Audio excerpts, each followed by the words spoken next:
सभी को प्रणाम। मैं आज कक्षा 12वीं की पहली कविता आत्म परिचय का तीसरा एवं अंतिम भाग लेकर के प्रस्तुत हुआ हूँ। सबसे पहले इसका संदर्भ प्रस्तुत पद्यांश हमारी पाठ्य पुस्तक आरोह भाग 2 के आत्म परिचय नामक पाठ से उद्धृत किया गया है। इसके रचनाकार कवि हरिवंश राय बच्चन जी हैं। बच्चन जी इस प्रस्तुत पद्यांश में विरोधाभासी बातें करते हैं। आत्म परिचय कहते हुए उन्होंने कई जगहों पे विरोधाभास जो आज के परिवेश में भी मानव जीवन में सम्मिलित है उसकी परिचर्चा करते हैं। तो आइए हम इसका विस्तृत अध्ययन पीपीटी के वीडियो में देखते हैं। तो जैसा कि मैंने बताया कि आज आत्म परिचय का अंतिम भाग हम लेकर के प्रस्तुत हुए हैं। तो इसमें पद्यांश 7वें से लेकर के अंतिम पद तक है। तो आइए देखते हैं पद्यांश 7। मैं और जग और कहाँ का नाता, मैं बना बना कितने जग रोज मिटाता। जग जिस पृथ्वी पर जोड़ा करता वैभव, मैं प्रतिपक्ष से उस पृथ्वी को ठुकराता। यहाँ बच्चों नाता का मतलब संबंध, वैभव का मतलब समृद्धि, पग मतलब पैर। यहाँ पे देखिए ऊपर मैंने वैभवशाली जो राजसी ठाट बाट होता है उसका चित्र दिखाने का प्रयास किया है और नीचे पैरों से पृथ्वी को ठुकराता हुआ एक चित्र है जिसमें अगर हम समझें तो कहता है मैं और कभी मैं खुद को कहता है कि मैं अलग तरीके का हूँ और संसार अलग तरीके का है। इस काव्यांश में अपने और संसार के बीच के अंतर को कवि स्पष्ट कर रहा है। कवि कहते हैं कि मैं अलग किस्म का आदमी हूं जबकि यह दुनिया मुझसे भिन्न प्रकार की है, इसीलिए इसके साथ मेरा कोई नाता संभव ही नहीं है। मैं अपनी कल्पना के रोज ही बहुत से संसार मिटाता और बनाता हूँ।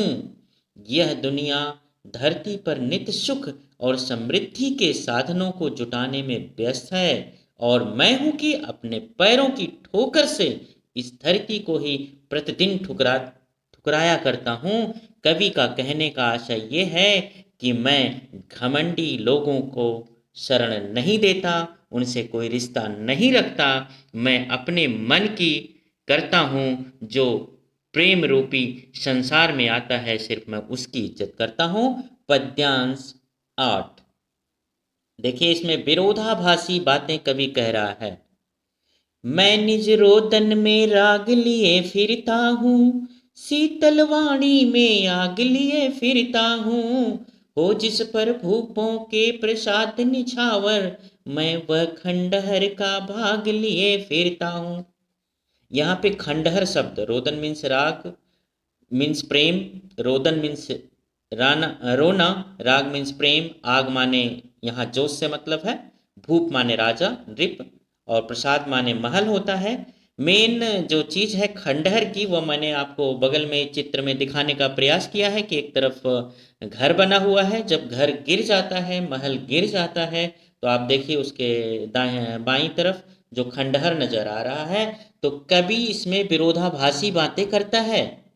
कवि कहते हैं कि मैं जब रोया करता हूं तब उसमें प्रेम की अविरल धारा बहा करती है। मेरी वाणी भले ही शीतल हो किंतु वह उन शब्दों का उच्चारण करती है जिसमें आग होती है। संसार की विसंगतियों को जला डालने की उसमें क्षमता है। यद्यपि मेरा हृदय एक ध्वस्त इमारत की तरह है, फिर भी वह ऐसे प्रेम की इमारत है जिस पर सम्राटों के आलीशान महल भी लुटाए जा सकें। कवि के कहने का तात्पर्य यह है कि प्रेम का खंडहर भी राजा के महल से अत्यधिक मूल्यवान है, कीमत वाला है। मतलब प्रेम को किसी भी चीज से तौला नहीं जा सकता है। कवि प्रेम की महत्ता को यहाँ समझा रहा है।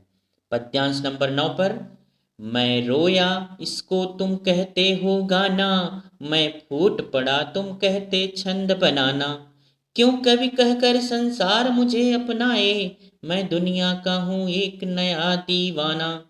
फूट पड़ना, जब आदमी कभी कभी धीरे से रोता है, मायूस रहता है, और जब उसके अंदर दुख ज़्यादा आ जाता है और कोई उसके दुख संवेदना व्यक्त करता है, जब उसका सहयोग करने लगता है, तब आपने कभी कभी देखा होगा कि एकाएक से जोर जोर से आदमी रोने लगता है, उसे फूट करके रोना कहते हैं। दीवाना का अर्थ यहाँ जुनून से है, जोश से है।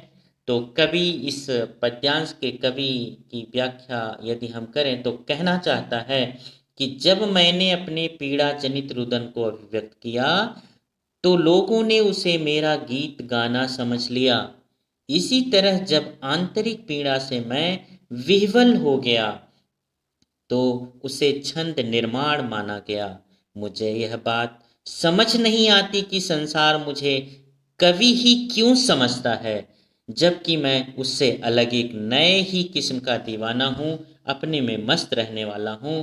कहने का तात्पर्य यह है कि कवि कहता है कि मैं रचना करता हूँ तो लोग मुझे सिर्फ कवि ही क्यों समझते हैं, जबकि मेरे अंदर इस संसार में व्याप्त बुराइयों का विरोध करने की क्षमता है। मैं प्रेम को सारे संसार में बांटना चाहता हूँ, फिर भी मुझे कवि की ही नज़र से देखा जाता है, जबकि मैं प्रेम रूपी दीवानगी को संसार में फैलाना चाहता हूँ।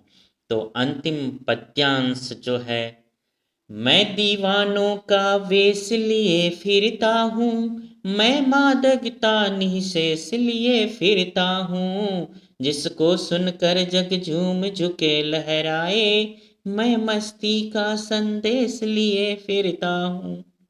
मादकता, मस्ती, निःशेष, जो कभी समाप्त न हो। इस पद्यांश की अगर हम व्याख्या करें, भावार्थ समझने की कोशिश करें तो इस प्रकार होगा। बच्चन जी आके कहते हैं कि इस दुनिया में मैं दीवानों का वेश बनाए घूमता हूँ, मैं अपनी भावनाओं और विचारों की कभी भी खत्म न होने वाली मादकता लिए हुए हूँ। मैं अपनी इसी मस्ती के ऐसे पैगाम को लेकर निकला हूँ जिसे सुनकर संसार झूमने लगेगा, मेरे संदेशों के सामने झुक जाएगा, अर्थात उसका स्वागत करेगा और फिर उस मस्ती को अपना कर नाचेगा। कवि के कहने का तात्पर्य यह है कि प्रेम रूपी उसकी मस्ती जो है, मनुष्य को मनुष्य से प्रेम करने की जो उसका दीवानापन है, जब संसार उसको जान जाएगा तो खुश हो जाएगा। आपने देखा कि कवि भावार्थ के माध्यम से बहुत कुछ कहना चाहता है इन पंक्तियों के माध्यम से कि संसार वास्तविक रूप को नहीं समझता है, संसार सिर्फ उसे ही समझता है जो संसार की सुनता है। तो कवि इस तरह से अपने विचारों को व्यक्त किया। हमने आपको अपने छोटे प्रयास से समझाने का प्रयास किया। हम आशा करते हैं कि आपको पसंद भी आया होगा, और यदि कहीं कोई समस्या हो तो उसके समाधान के लिए आप मुझसे कमेंट के माध्यम से भी बता सकते हैं। तो कुछ आपके लिए दो वीडियो की तरह मैं इसमें भी कुछ प्रश्न दे रहा हूं जो इस तरह से हैं। पहला प्रश्न आपके लिए, शीतल वाणी में आग के होने का क्या अभिप्राय है? कवि की मनोदशा कैसी है? कवि संसार को क्या संदेश देता है? अगला प्रश्न, कवि के पास ऐसा क्या है जिस पर बड़े बड़े राजाओं के महल भी न्यौछावर हो जाते हैं? आप इसको लिख करके मुझे मेरे पास भेजिएगा। धन्यवाद। आपका दिन शुभ हो। तो इस तरह से हमारा आत्म परिचय का तीसरा एवं अंतिम भाग समाप्त होता है।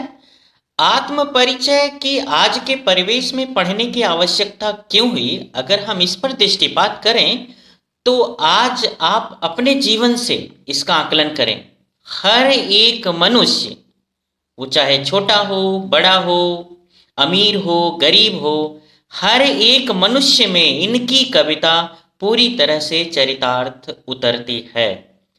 जैसे सुख है तो आदमी दुख का दिखावा करता है, या वो अंदर से बहुत दुखी है तो वह संसार को दिखाना नहीं चाहता है, वह मुस्कुराते हुए कहता है कि हाँ हम ठीक हैं, अच्छे हैं।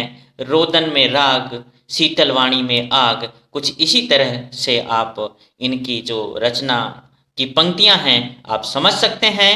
और हमें एक पेज पर आप इसके चरितार्थ में और अपने जीवन की प्रासंगिकता को बनाए रखने में कहाँ तक यह कविता सिद्ध होती है उसको एक पेज में लिख करके दिखाएंगे। और जो आपको गृह कार्य दिया गया है, हमें पूर्ण विश्वास है कि आप पिछले 2 कार्यों की तरह इसे भी मेरे पास भेजेंगे, और जो शंका है आप उसका समाधान भी 97 93 10 50 59 पर मुझसे पूछ सकते हैं।